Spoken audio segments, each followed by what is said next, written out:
The 13 Colonies were a group of British colonies on the east coast of North America founded in the 16th and 17th centuries that declared independence in 1776 and formed the United States. The 13 were Delaware, Pennsylvania, New Jersey, Georgia, Connecticut, Massachusetts Bay, Maryland, South Carolina, New Hampshire, Virginia, New York, North Carolina, and Rhode Island and Providence Plantations. The 13 colonies had very similar political, constitutional and legal systems, and were dominated by Protestant English speakers. They were only part of Britain's possessions in the New World, which also included colonies in present-day Canada and the Caribbean as well as East and West Florida. In the 18th century, the British government operated its colonies under a policy of mercantilism, in which the central government administered its possessions for the economic benefit of the mother country.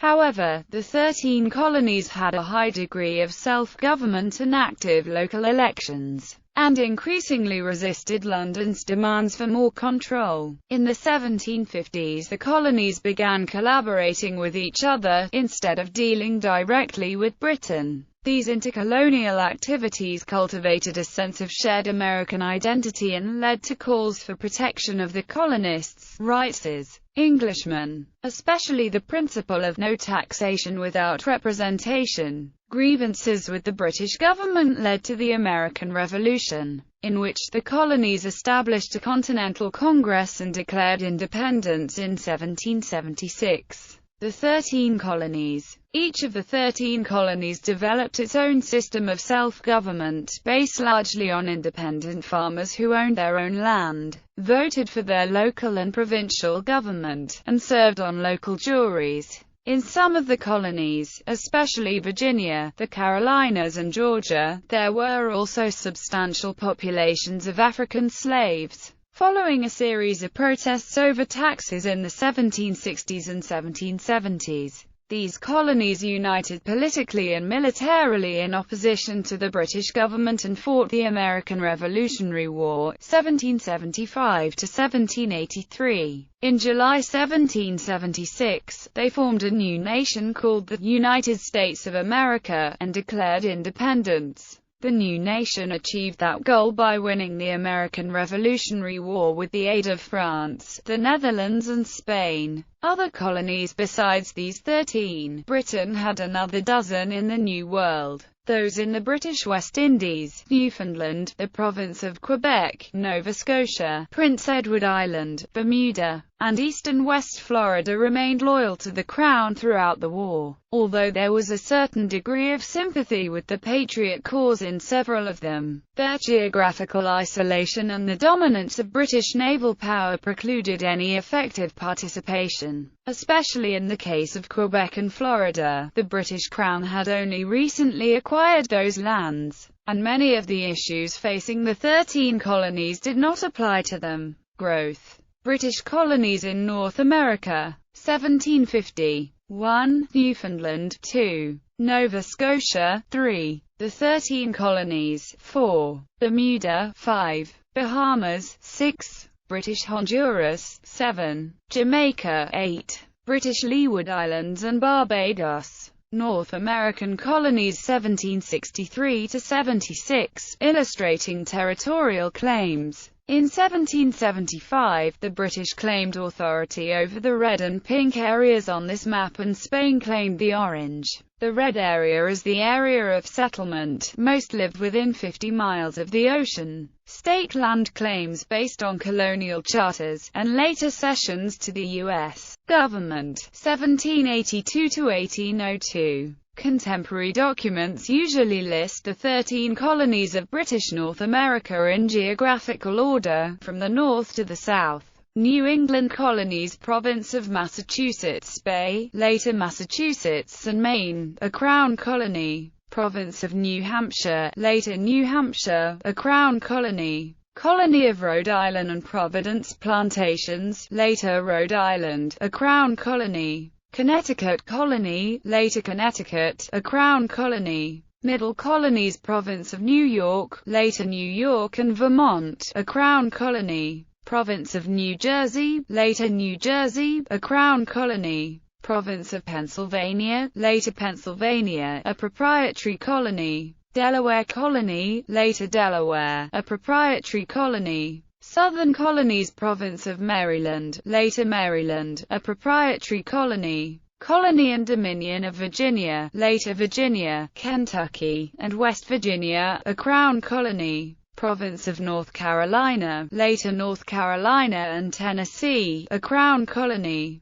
Province of South Carolina, later South Carolina, a crown colony. Province of Georgia, later Georgia, northern sections of Alabama and Mississippi, a crown colony. Other divisions prior to 1730. Dominion of New England, created in 1685 by a decree from King James II that consolidated Maine, New Hampshire, Massachusetts Bay Colony, Plymouth Colony, Rhode Island, Connecticut, Province of New York, East Jersey, and West Jersey into a single larger colony. The experiment collapsed after the Glorious Revolution of 1688–89, and the 9 former colonies re-established their separate identities in 1689. Massachusetts Bay Colony settled in 1630 by Puritans from England. The colonial charter was revoked in 1684, and a new charter establishing an enlarged province of Massachusetts Bay was issued in 1691. Province of Maine, settled in 1622 and 1607, was abandoned after only 1 year. The Massachusetts Bay Colony claimed the Maine Territory in the 1650s.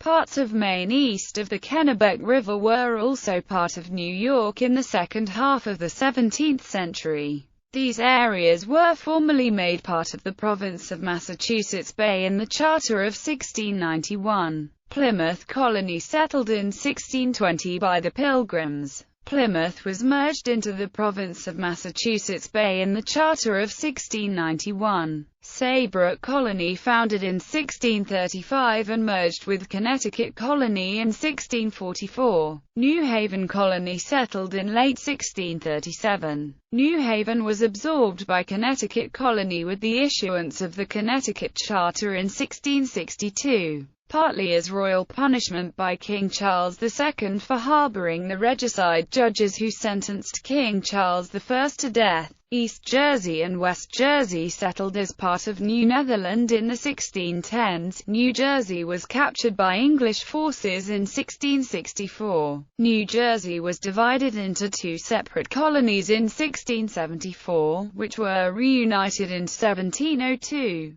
Province of Carolina, founded in 1663. Carolina Colony was divided into 2 colonies, North Carolina and South Carolina, in 1712. Both colonies became royal colonies in 1729. Population. Note: the population figures are estimates by historians. They do not include the native tribes outside the jurisdiction of the colonies. They do include natives living under colonial control, as well as slaves and indentured servants. By 1776, about 85% of the white population was of English, Irish, Scottish or Welsh descent, with 9% of German origin and 4% Dutch. These populations continued to grow at a rapid rate throughout the 18th century, primarily because of high birth rates and relatively low death rates. Immigration was a minor factor from 1774 to 1830. Over 90% were farmers, with several small cities that were also seaports linking the colonial economy to the larger British Empire. Slavery was legal and practiced in each of the 13 colonies. In most places it involved house servants or farm workers. It was of economic importance in the export-oriented tobacco plantations of Virginia and Maryland,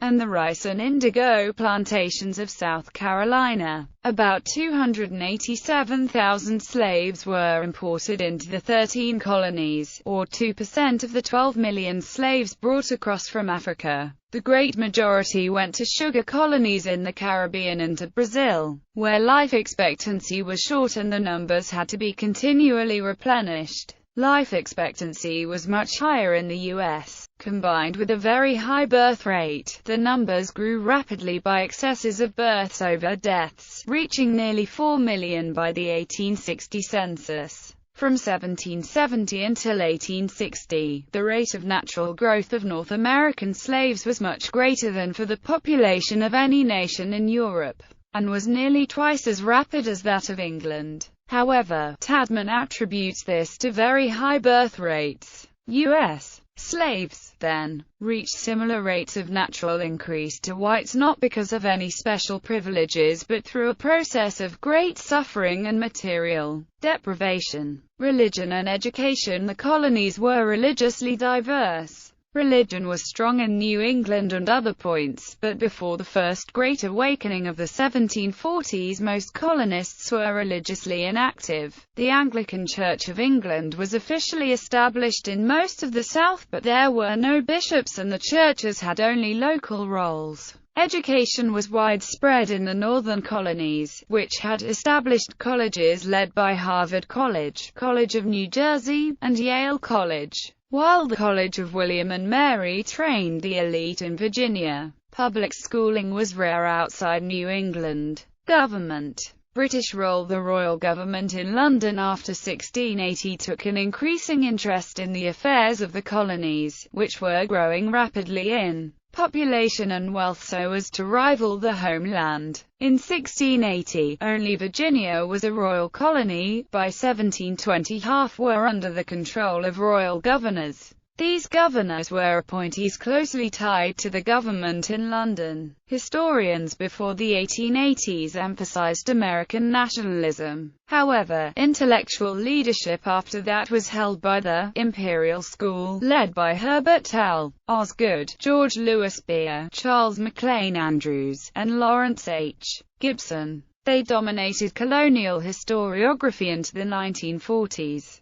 They emphasized, and often praised, the attention London gave to all the colonies. There was never a threat that any colony would revolt or seek independence. Self-government. British settlers did not come to the American colonies with the intention of creating a democratic system. Yet by doing so without a landowning aristocracy they created a broad electorate in a pattern of free and frequent elections that put a premium on voter participation. The colonies offered a much broader franchise than England or indeed any other country. White men with enough property could vote for members of the lower house of the legislature, and in Connecticut and Rhode Island they could even vote for the governor. Legitimacy for a voter meant having an interest in society. As the South Carolina legislature said in 1716, it is necessary and reasonable that none but such persons will have an interest in the province should be capable to elect members of the Commons House of Assembly. Women, children, indentured servants and slaves were subsumed under the interest of the family head. The main legal criterion for having an interest was ownership of property, which was narrowly based in Britain, and 19 out of 20 men were controlled politically by their landlords. London insisted on it for the colonies, telling governors to exclude men who were not freeholders from the ballot. Nevertheless, land was so widely owned that 50% to 80% of the white men were eligible to vote. The colonial political culture emphasized deference, so that local notables were the men who ran and were chosen. But sometimes they competed with each other, and had to appeal to the common man for votes. There were no political parties, and would-be legislators formed ad hoc coalitions of their families, friends, and neighbors. Outside Puritan New England, election day brought in all the men from the countryside to the county seat to make merry, politic, shake hands with the grandees, and meet old friends, hear the speeches, and all the while toasting, eating, treating, tippling, gaming and gambling. They voted by shouting their choice to the clerk, as supporters cheered or booed. Candidate George Washington spent £39 for treats for his supporters. The candidates knew they had to swill the planters with bumbo. Elections were carnivals where all men were equal for one day and traditional restraints relaxed. The actual rate of voting ranged from 20% to 40% of all adult white males. The rates were higher in Pennsylvania and New York, where long-standing factions, based on ethnic and religious groups, mobilized supporters at a higher rate. New York and Rhode Island developed long-lasting two-faction systems that held together for years at the colony level, but did not reach into local affairs. The factions were based on the personalities of a few leaders and an array of family connections, however, had little basis in policy or ideology. Elsewhere, the political scene was in a constant whirl, and based on personality rather than long-lived factions or serious disputes on issues. The colonies were independent of each other before 1774 as efforts led by Benjamin Franklin to form a colonial union through the Albany Congress of 1754 had failed.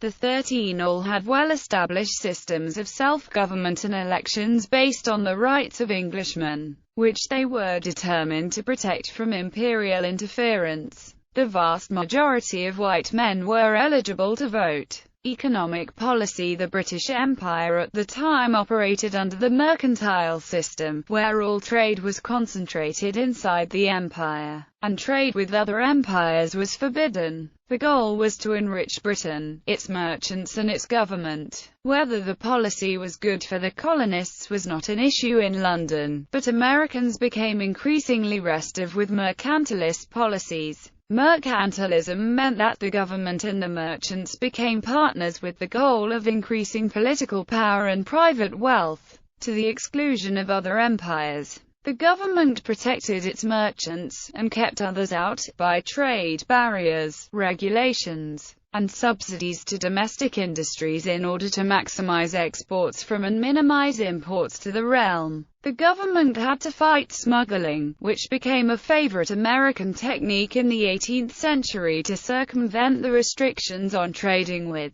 the French, Spanish or Dutch. The tactic used by mercantilism was to run trade surpluses, so that gold and silver would pour into London. The government took its share through duties and taxes, with the remainder going to merchants in Britain. The government spent much of its revenue on a superb Royal Navy, which not only protected the British colonies but threatened the colonies of the other empires, and sometimes seized them. Thus, the British Navy captured New Amsterdam in 1664.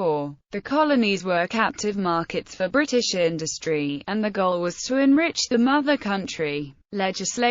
Prior to 1763, Britain implemented mercantilism by trying to block American trade with the French, Spanish or Dutch empires using the Navigation Acts, which Americans avoided as often as they could. The royal officials responded to smuggling with open-ended search warrants. In 1761, Boston lawyer James Otis argued that the writs violated the constitutional rights of the colonists. He lost the case, but John Adams later wrote, "Then and there the child independence was born." However, the colonists took pains to argue that they did not oppose British regulation of their external trade. They only opposed legislation which was thought to impact them internally. On December 1, 1763, at Hanover Courthouse, Patrick Henry argued the Parsons cause in the colony of Virginia, where the legislature had passed a law and it was vetoed by the king. Henry argued that a king, by disallowing acts of this salutary nature, from being the father of his people,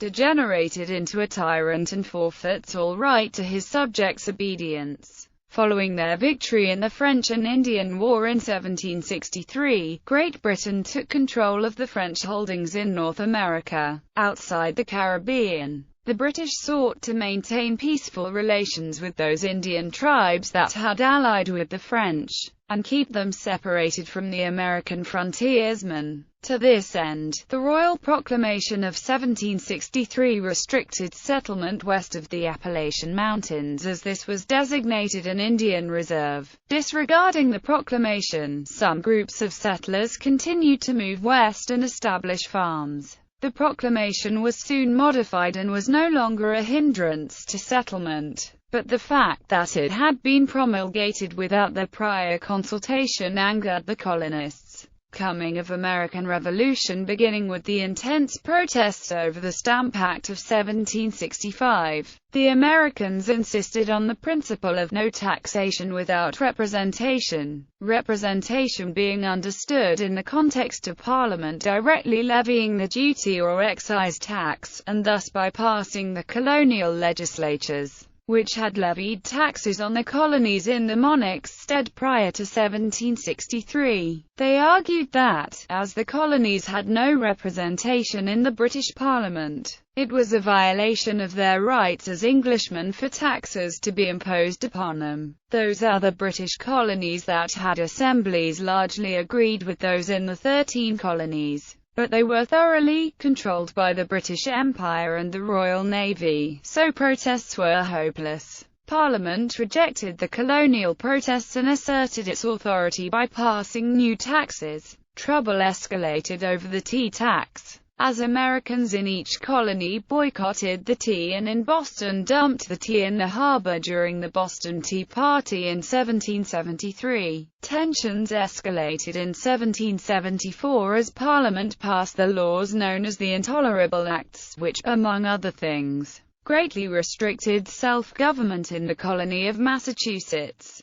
In response, the colonies formed extra-legal bodies of elected representatives, generally known as provincial congresses. Colonists emphasized their determination by boycotting imports of British merchandise. Later in 1774, 12 colonies sent representatives to the First Continental Congress in Philadelphia. During the Second Continental Congress, the 13th colony, Georgia, sent delegates. By spring 1775, all royal officials had been expelled from all 13 colonies. The Continental Congress was the national government. It raised an army to fight the British and named George Washington its commander, made treaties, declared independence, and recommended that the colonies write constitutions and become states.